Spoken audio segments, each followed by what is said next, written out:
Thanks for checking out our podcast. If you are interested in learning more about writing, go check out our syndication page, seriouswriter.com, where you can find resources, articles, videos, topical classes, and the Brew podcast. Again, seriouswriter.com.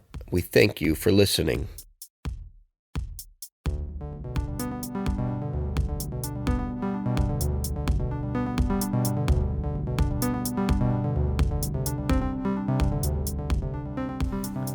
Welcome back, everyone, to another Brew podcast. We are here with the full crew today. We've got myself, SM Freehand. We've got Bill to my left, and we've got Britt to my far left. What's that? And across from me, we've got Katie. Hey there. And we are coming at you with the second part of the flash fiction competition. So 2 stories have won, and they have moved on to the final round. So this is going to be the final time that you guys, our faithful listeners, have a chance to vote on what story you want Season 7 to be. So it's a toss-up between Katie's story, A Seafaring Dragon's Tale. Woohoo! Well, adventure. If you say Dragon's Tale, it sounds like something else. No, that's true. Like the kids' cartoon from like a little more serious the than 90s. that. Yeah. So it's a seafaring dragon adventure where they're like, we're going on a dragon hunt essentially in this story. Or we have Bill's story, which was a story of mystery and intrigue. We had some writers that were in the story that were trying to do. It sounded like they were trying to be productive, but instead they got sidetracked. Yeah, an arsenal of bullets heading in their direction. So we will face off these 2 stories, and you guys, our faithful listeners, will pick who will go on to be the exclusive, the one and only true story of Season 7. Unfortunately, my story, it was really more for kicks and giggles for myself because it was just a story in my head, but it didn't make it. The Bad Luck Princess did not make it. And then Britt's extending the Western Heroes a 4-letter word story with Callie O'Shea. That also will be not happening, at least for this season. At least We're going to have to bring it back because I actually really enjoyed that. Right? Sounds like a very interesting story to keep going and keep telling. So we will see where we'll go from there. But tonight, before the stories, we have a topic we want to talk about. Booyah. We are going to talk about what to do or how we like to prep or prepare or the things that we get ready before going to a conference. And this can be any conference, really. I've been to a couple different types of conferences. That's I've been true. to I have too. Game conferences. I've been to photography conferences. I've been to writing conferences. There are different things you want to do when you're going. And the first thing you really want to ask yourself is, what is your purpose for going? Why are you spending hundreds of dollars to attend this conference? Is it you're really wanting to hit the different sessions and learn a lot? You're hoping to keep up to date on what the industry is doing, what professionals are in the industry are recommending, or what they're experiencing. That's one reason to go to conferences, to really keep your education up, keep your connections to what is on the pulse of the current tracks of whether it's publishers or authors or agents. What are they looking for? Or are you going to try to promote something that you have, whether it be yourself as an author, whether it be your own writing, or maybe you have a brand of something that you're trying to promote, and maybe you're an editor or a publisher yourself. So first you have to ask yourself, why are you going, and then what would you need for that? Yeah, I think that expectations are always a good thing to manage, to check with, yes, before you go, because you can only control what you can control. Right? I mean, there's only so much you can control. Yeah. And here's what you can control. That's probably the most important thing to do at any conference, which is to network and make friends. That's probably the most important thing to do. Yes. And in line with that, always take at least 2 shirts for every day. Because in summer conferences, networking and making friends becomes quite difficult at some point. And try to come away with, like, so my daughter is going to this conference with us. So Stephen and I are going to a conference on Wednesday. Yes. And it's actually starts Thursday night, but we're going to get set up because we have a booth. We're gonna pregame. Oh, because of the booth. Yeah. We're setting up a. Never mind. We're setting up a booth. By the way, I have lunch plans on Thursday with my friends in St. Louis. That was the best day, and that's going to work, I think. Cool.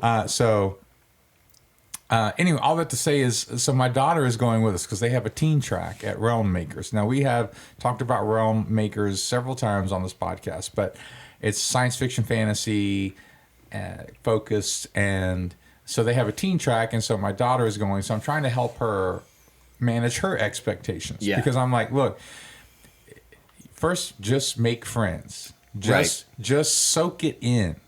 Because one of the best things about a conference is I've gone to not only writing conferences, but I've gone to songwriting conference. I've gone to a songwriting conference out in LA. Yeah. And back when I thought I could be a songwriter. And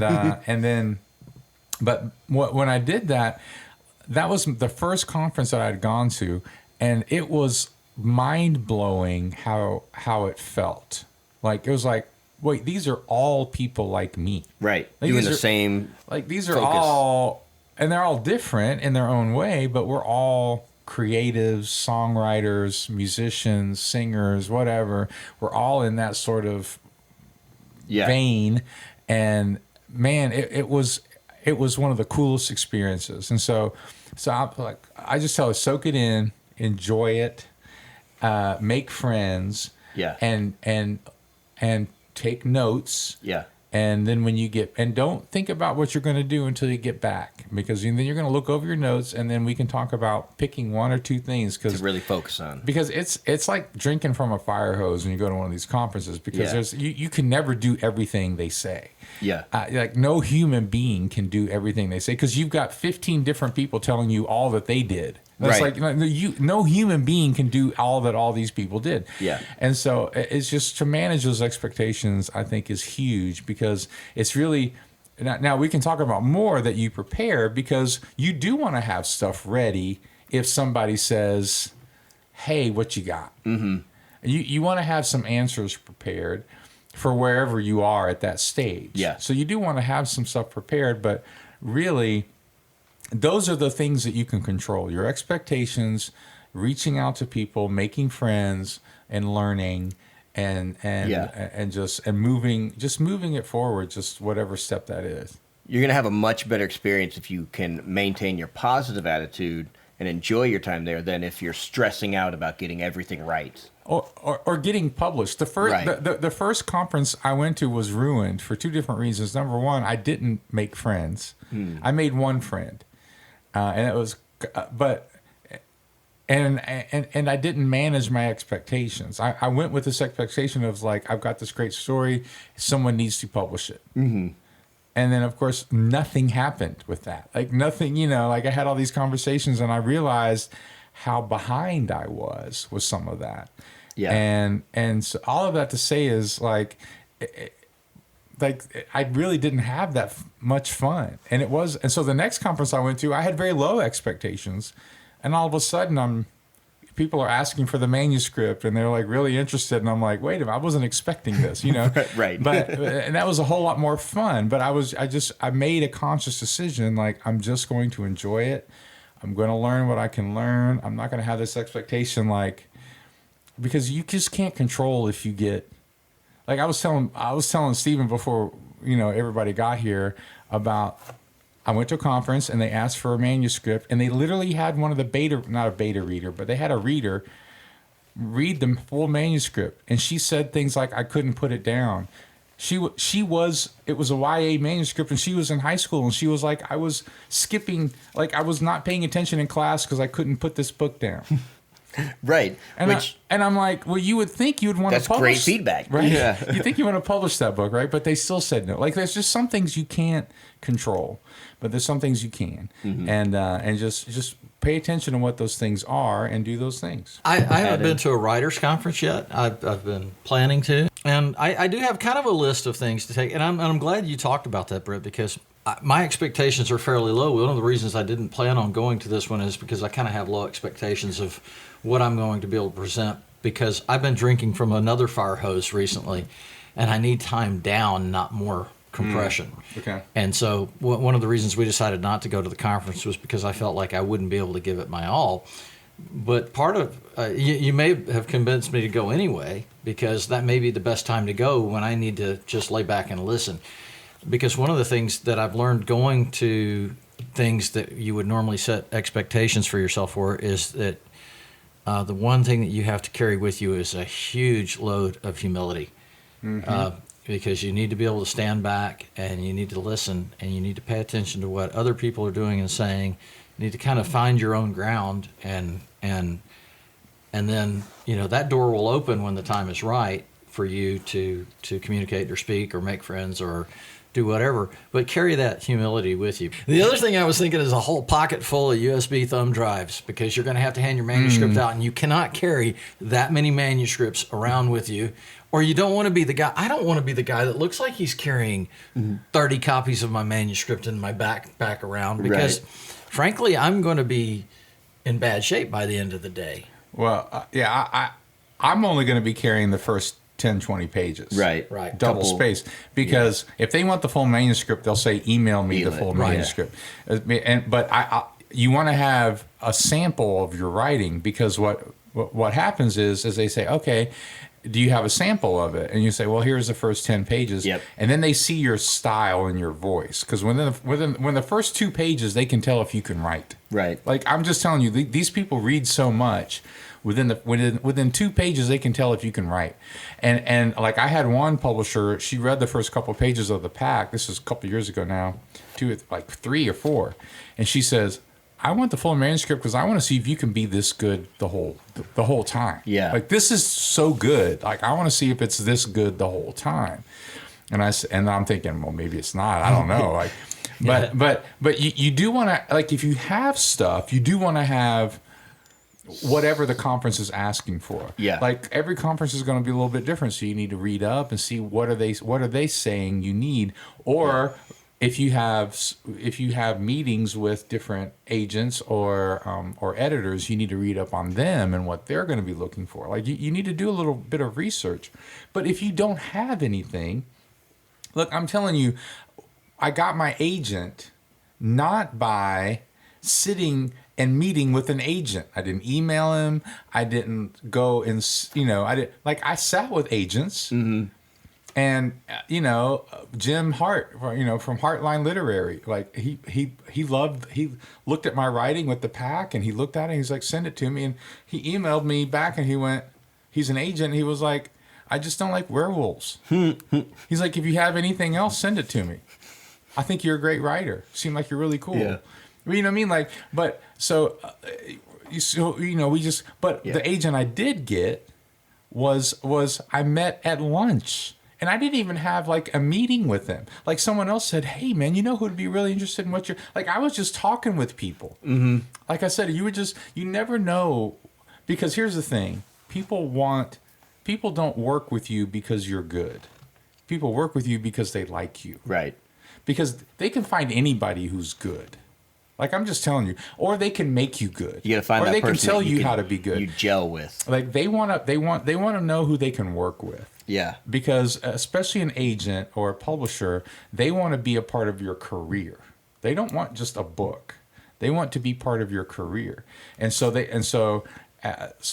whatever you can do, and I'm not saying pretend to be nice, just be yourself and be nice, but realize, it's a great point about being humble, man. Just be honest, be humble, say, I don't have that yet, or I don't know, or these are my ideas, what do you think? And wherever you are, just be humble about that. And then until the right moment.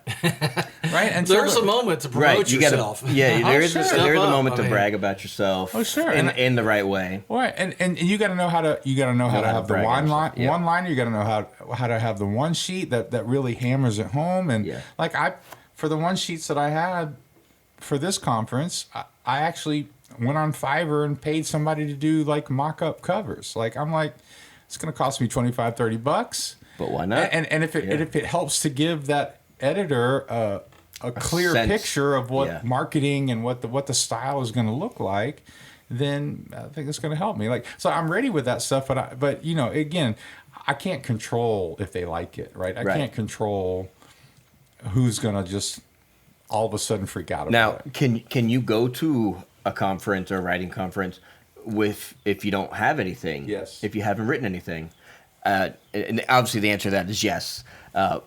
But I would say the one thing you should have with you is a way for people to be in touch with you. Yeah. So business cards Yeah. is a great place to Yep. start. If you don't have any manuscripts or one Yep. sheets or anything to hand out, you should have a business card that looks somewhat professional, has your name, your contact, phone number if you want, email most definitely, and if you have a web page, make sure you have that on there, or a blog, put that on there as well.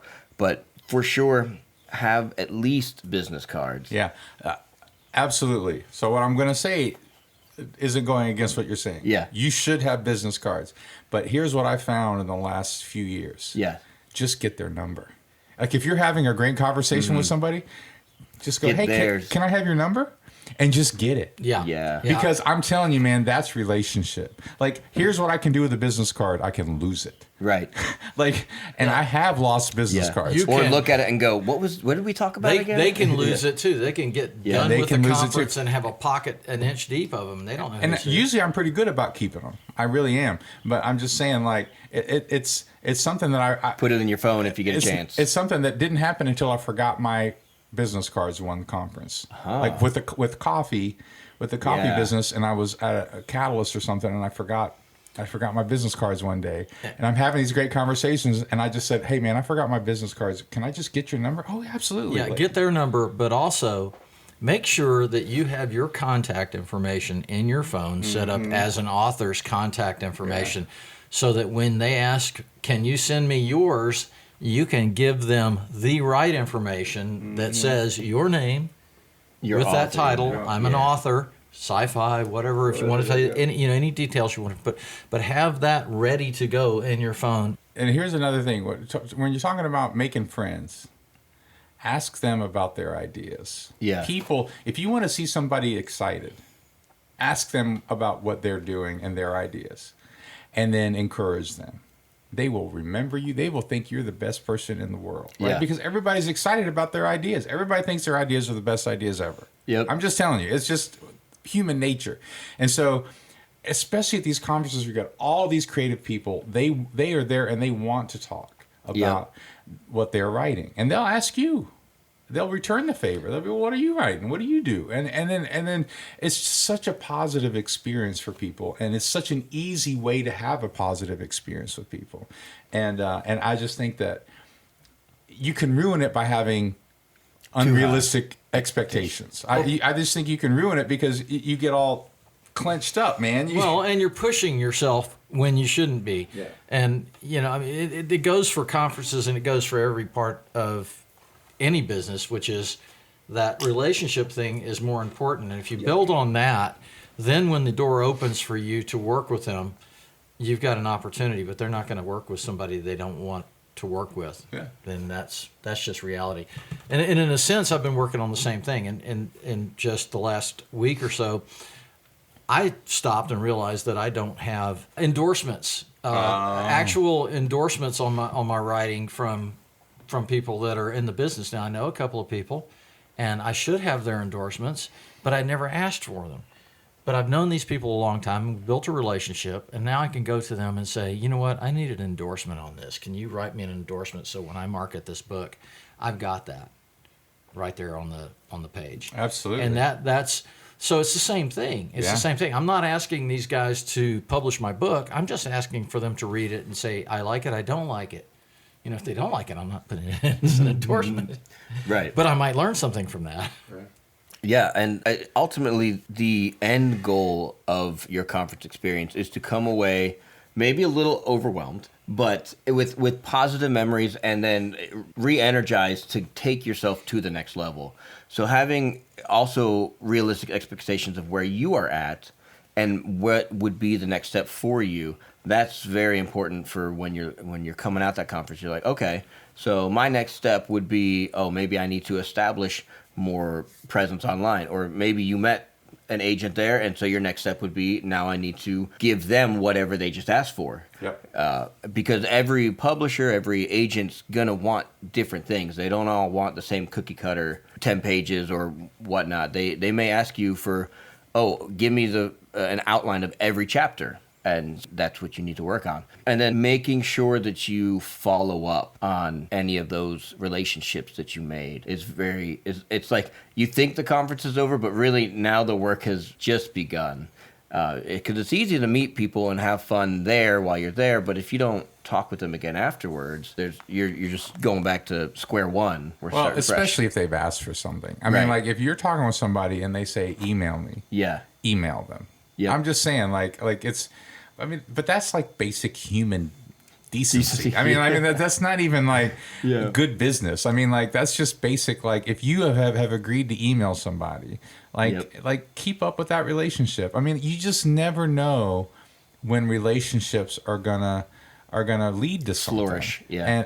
And ultimately, you just as a person, you want to be known as a generous person, because in any industry, you don't want people to think you are out for yourself, because they don't want to work with people like that. Nobody listening to this, nobody who hears my voice, nobody wants to work with somebody who's just out for themselves. Yeah. Nobody does.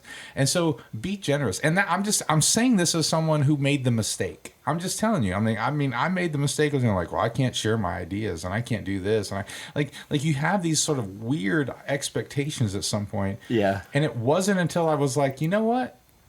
I don't even know. I don't think anything's going to happen. It doesn't even matter. I'm just going to come and have fun, and I would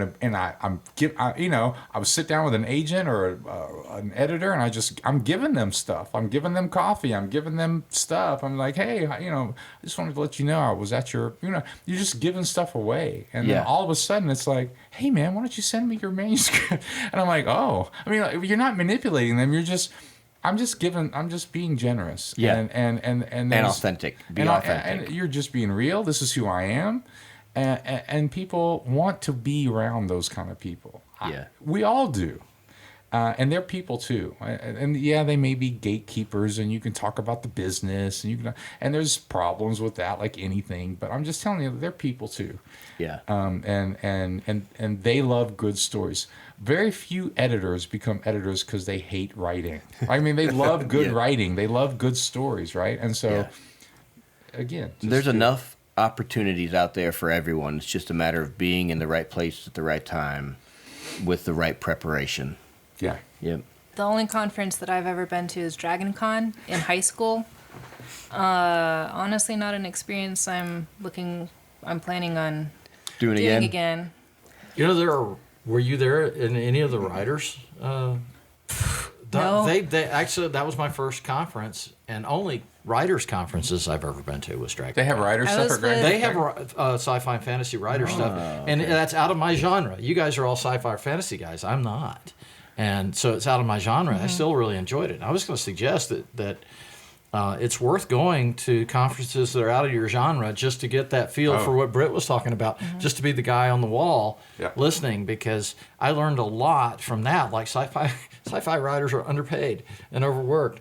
No, all writers are. Everybody can be, can get into a niche that is less fulfilling financially. But you're getting paid. And that's the thing. You're getting paid to do what you love, and that's what these guys. Some of them that are turning out 4 books, 5 books, 6 books a year, and doing it, for just a little bit of money, are still very happy with what they're doing. Yeah. And you find a lot of that at those. So did you go to any panels or anything? No, I was with a group of folks that were interested in anime and card games. We didn't make it to any panels, and it was kind of disappointing overall. Fun experience, but I'm a dyed-in-the-wool introvert, and big crowds don't jive with me. Oh man, and the year I went there, it's very big crowd at these Dragon Cons. I went just for the parade, and then I went around the booth, and it was still by the end of that day, I was ready to just be by myself. You can be an extrovert and get tired of Yep. it pretty Yeah. quick. Also, I was in high school at the time, which was a long time ago, and not any interest in pursuing writing as anything then. So. I didn't even know writers. It makes there sense. are a lot of writers. It makes panels. sense. Were they like Yeah. writers panels? or what Yes, were there they? are writers Now, panels see, I can see that. in Dragon Con. And you know, they have different subjects, but you should take a look at the Yeah, I list can because see it's that. right here in town. It's not expensive. If you're in and Georgia, it's air Atlanta. conditioned. It's so nice in those panels because, you know, you're coming out of this huge crowd of people and it's so noisy and so rowdy, and you get into one of those conferences with the writers and it's quiet and it's calm. I mean- and there's a post there with an outlet for you to charge your phone. Well, one of the coolest things I've been to was the Savannah Book Fest, and it's not a writers' conference, but you could just go and hear these authors talk about their book. Yeah. But they would always have stories about how they got published or what happened or the research they did, and so it wasn't a writers conference, but I learned a ton just by going and I want to check out this book, this author, and they wrote this kind of book, and just You hear their journey. and you hear their journey, and it was really, really, really interesting. So I mean, there's just all kind of things you can learn, but yeah. So we're going on Wednesday I'm excited. around lunch, and my daughter's coming with us, and Yep. she has her costume. You have a costume? Oh, I do need to figure one out. I've got plenty of costumes. I can. I'm about to say, like, I'm not really worried about Steven having. For a the costume. record, most writers' conferences do not require costumes. No, so as we talked about with Realm Makers, Yeah.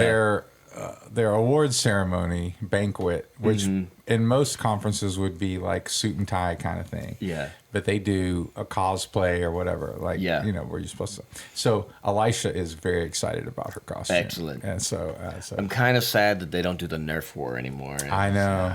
But yeah, I'm excited as well. And this episode here probably should be coming out the same day that we're driving on our way. He's gonna be posting it, hot spotting it from the van.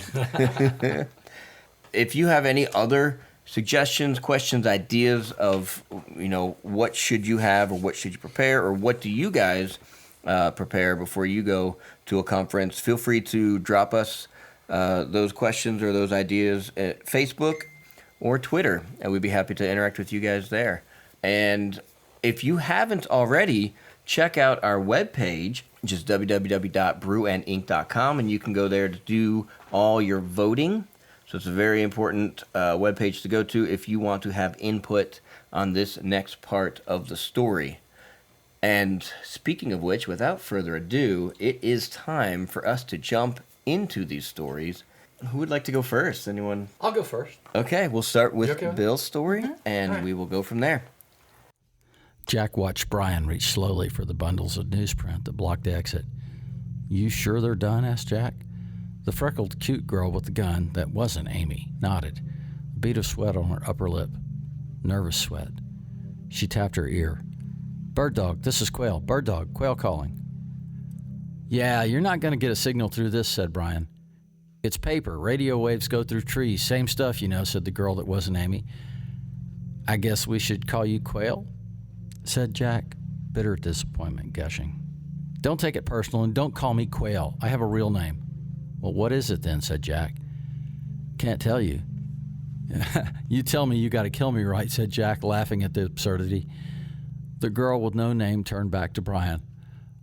Why can't I get a signal through this? Brian shrugged. Same reason I don't flinch when they're shooting. The walls are lead-lined. I'm going to call you Amy. I have to call you something, said Jack. You can't call her Amy, said Colin. He'd been so quiet that Jack forgot he was there. Why can't I call her Amy, said Jack. Amy was nice, said Colin. Oh, isn't that sweet, said the girl with no name, waving the gun Colin's way. Now shut up or I shoot you just to save air.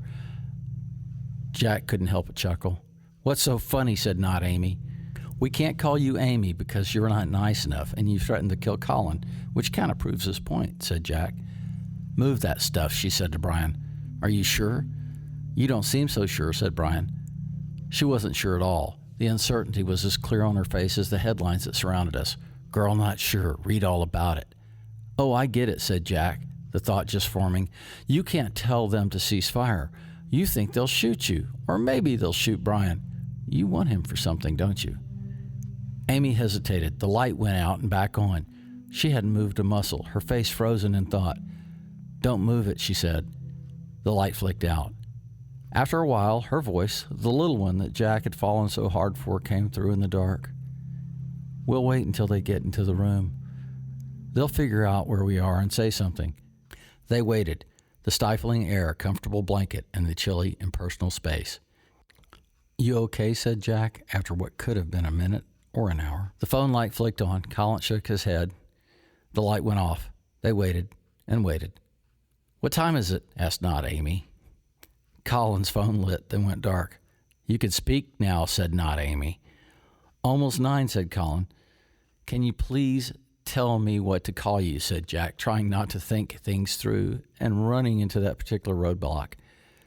Call me Amy. That's close enough. Don't call her that, said Colin. Permission to speak revoked, Colin. Call me Amy if you have to call me something. Another long silence followed. Jack could think of a few other things to call her, none of them particularly complimentary. How do you know they didn't just give up, said Brian. Amy snorted. It's been a long time, said Brian. An hour and a half, said Jack, his stomach reminding him that he'd missed dinner. He snorted. What was that? Asked Amy. Just thinking about starving to death 20 feet from Brian's kitchen, said Jack. You won't die from starvation, said Amy. Comforting, said Jack. She isn't your grandmother, is she? Amanda, at the retirement home, I mean, said Jack, leaning back on the dry newsprint wall. A sound, just a whisper of movement, suggested that she was shaking her head. Your name's not Amy. Amanda isn't your grandmother, and we're not going to starve. We're making real progress here. Well, session time is up. See you next week, kids. Colin snickered in the dark. They'll be here, said Amy. You're sure they got through my door, said Brian. Amy laughed. The fire door was a nice touch, but just so you know, it's not RPG proof. Not that we needed that. We just breached the kitchen wall. Jack laughed again. What now, said Amy. Alice is going to be so pissed, said Jack. She'll kill someone, said Brian. But that's not the door I was talking about. That's just a steel fire door. It's just to keep normal people out. The door to this room has a second layer that comes down when I trip that. That's the one that really is RPG proof. Shit, said Amy. The tension level in the little cave was electric. Jack could hear Brian's ragged breathing and feel Amy's palpable concern. What now? Asked Jack. Alice will be coming home soon, and they're out there waiting, said Brian. No one was supposed to get hurt, said Amy. You opened fire on my house? How is it that no one could get hurt? Exploded Brian. This was supposed to be an easy operation, said Amy, almost apologetically. What kind of operation? What for? Asked Jack. I have something they want, said Brian. Duh, I kind of figured that. What? Information, data, said Brian. Just data.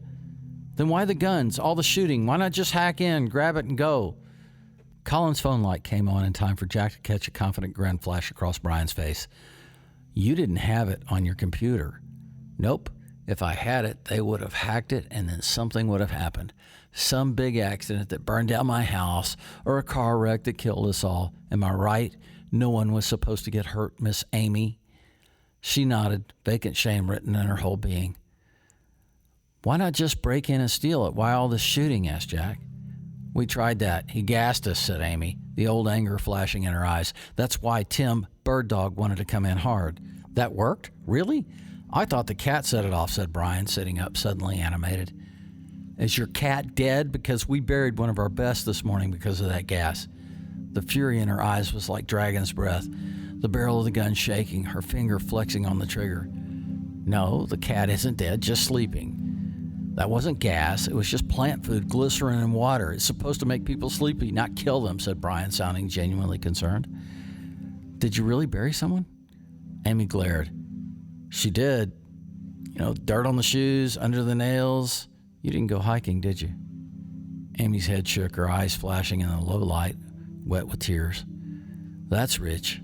You have feelings, said Jack. The light flicked off and back on. Colin had a hand up. Amy waved the gun at him. What? Just that I read a while back that some plant foods have a chemical that's like the drug that, makes it seem like you're dead.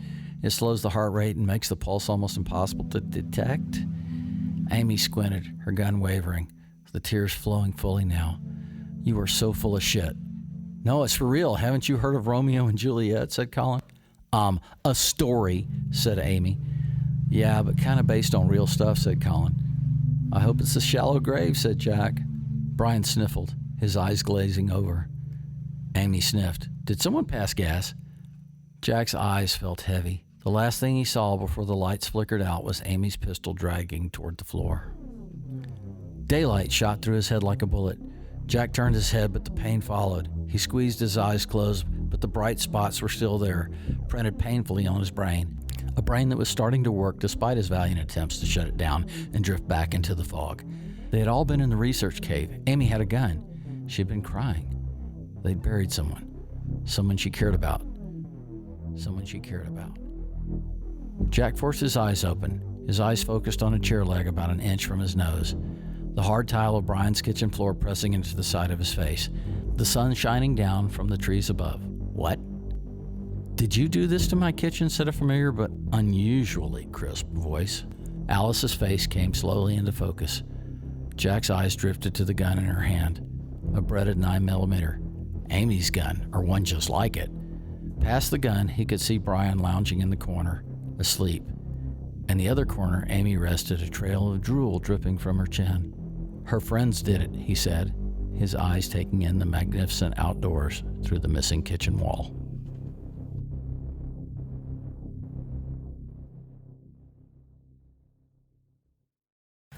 Nicely done. Well Yeah. done.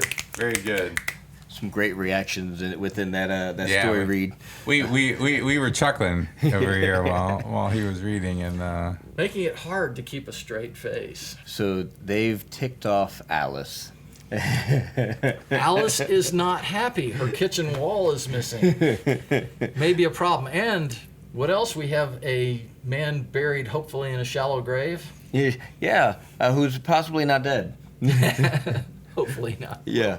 Well, I don't know who's hoping. Depends. So very good. That was Bill's story, and the name of that is Friends Like These. So if you like that story, Friends Like These, you will have the opportunity to vote on that one. The next story that we have is The Andromeda Voyage by Katie.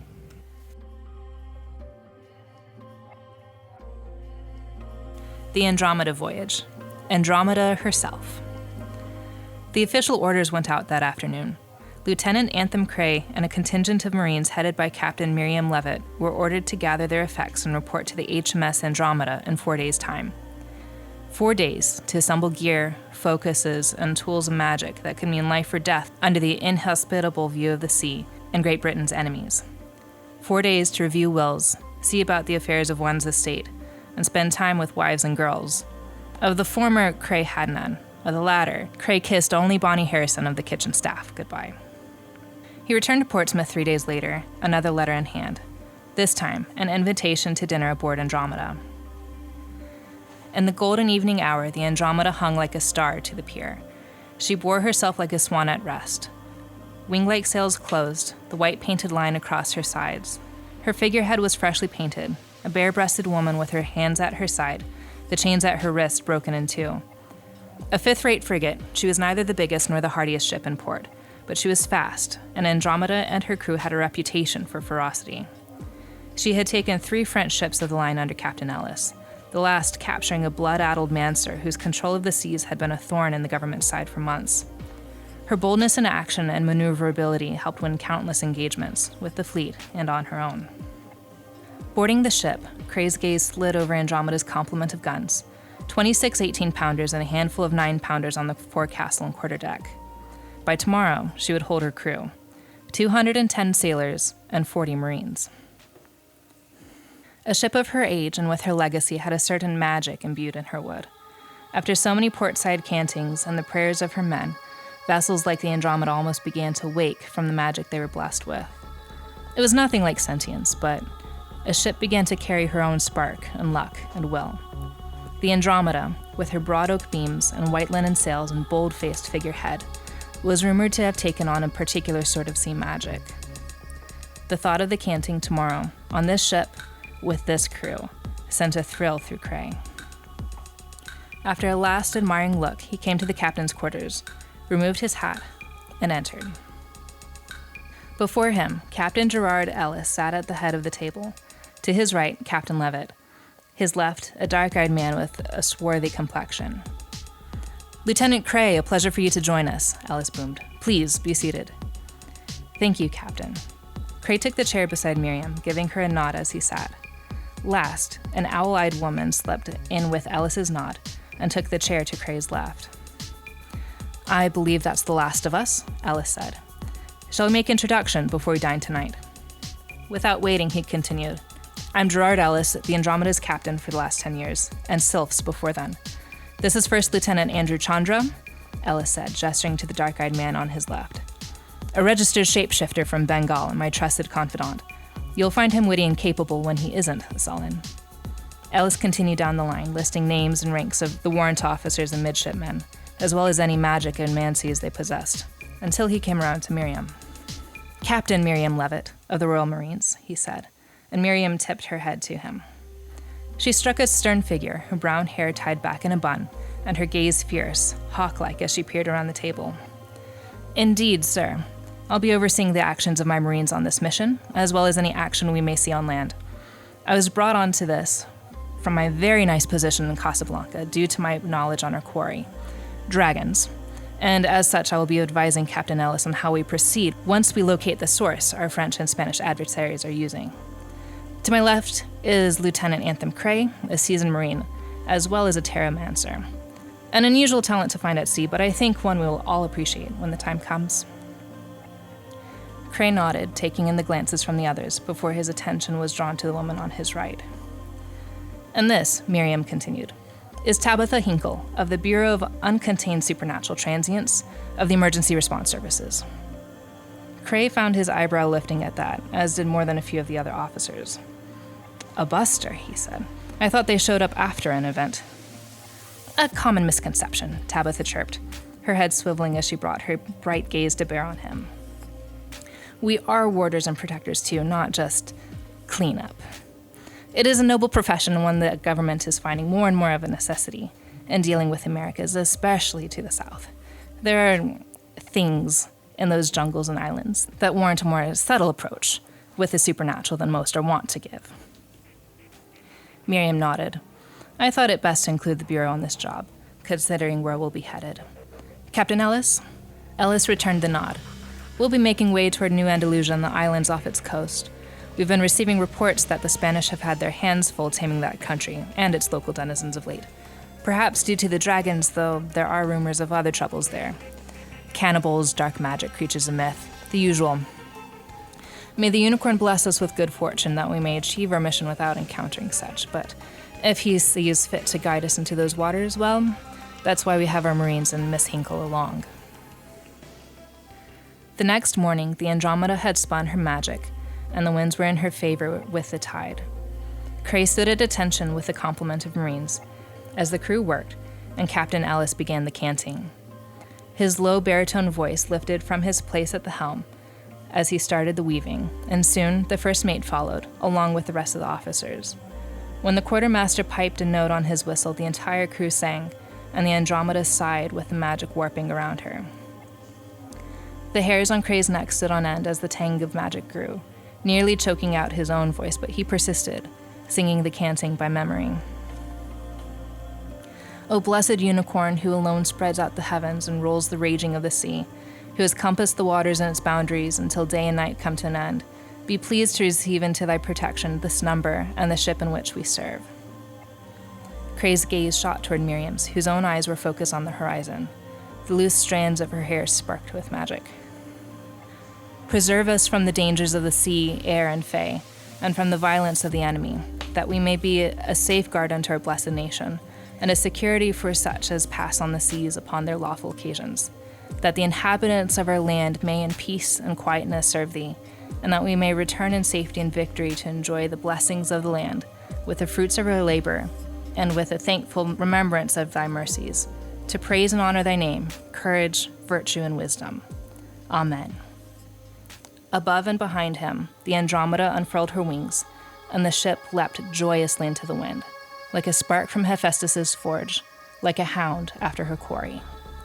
The sea was cut white in her wake, and the journey to the far side of the world, and all the dangers it held, began.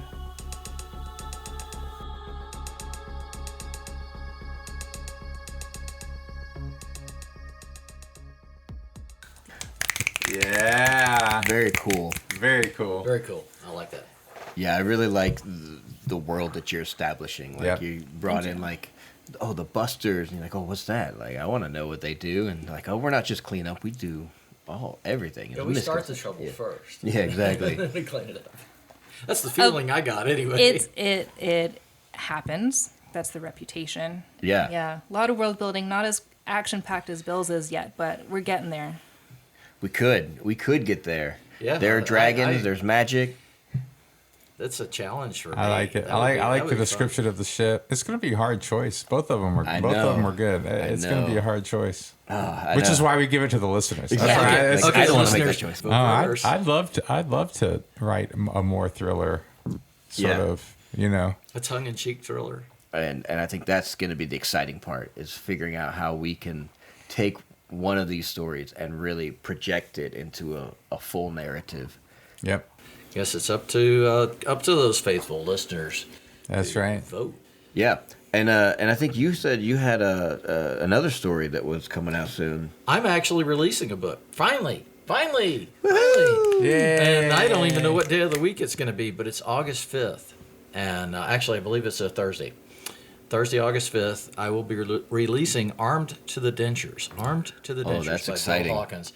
It's a great title. I didn't come up with the title. I have a friend who came up with the title. And we've heard a few iterations of that story, so I'm very intrigued as to what the final one will be. Well, you know, the tagline on this is six heavily armed elderly women. What could possibly go wrong? Everything's normal, perfectly fine here. Sure. Faithful listeners, be excited about that. Keep your eyes out for that August 5th. August Yeah. 5th. We've already shared it on the Facebook page. Yes. And it'll be coming out in email this week. Yeah. So be looking out for it. So look forward to that. Also look forward to a new type of episode coming from us. That's right. We've got a companion episode, and let's give you a little bit description on what that is. A companion episode is something that you can watch along with us. So we watched a movie, and we reacted to the movie while we're watching it, and you can queue up the movie at the same time that we started and enjoy our reactions and our commentary along with that movie. This movie in particular is on Netflix, and obviously when you listen to the episode when it comes out, you'll know which movie it is, and you'll be able to find it there. But we're going to do a couple of those. And Yeah, we're this going is to do gonna another have, one. We got to do another one. Yeah, That was fun. This I mean, will that also was have really video fun. to go with this. So there you can see not only hear our reactions, but see our reactions as That's right. well. And this first one for sure, I think is going to be for everyone to listen to. We'll put it out on the podcast as an episode, but it'll be also on YouTube and on our webpage. But from there these may be special episodes that we do for special Patreon fans and things like that. I like that. Companion episodes that you will be able to watch Yeah. along with and maybe us. the Patreon listeners can pick what movies we do. Yes, and Maybe that we can that start would be doing an that exciting sort of part. stuff. Yeah, We're gonna make it. It was really fun what we did. It was. and we'll do it again. Yep. Katie, you have any teasers you want to try and tease for your story? There's dragons, there's monstrosities, there's magic, there's politicking, there's Yes. the usual ocean-going dangers and adventures. I was really digging the dogs in the first chapter, the hunting dogs. Yeah, I like the dogs. Yeah. If they survive, if their crew survives Right. this adventure, maybe we'll see them again. Very cool. So, faithful listeners, up to you. You will have a few weeks to listen and re-listen to these episodes and get your vote heard. But again, you'll find the voting links on our webpage, www.brewandink, all spelled out, .com, or brewandinkpodcast.com. And then keep an eye out for our newsletters coming through. If you are not subscribed to our newsletter, you can go to our webpage and you can join where it says sign up or join as a faithful listener. Put in your email, and then you'll get our newsletter as it comes out. Other than that, I think that pretty much wraps us up for this episode. It does. And as always, raise a glass to inspiration. And stay inspired, guys.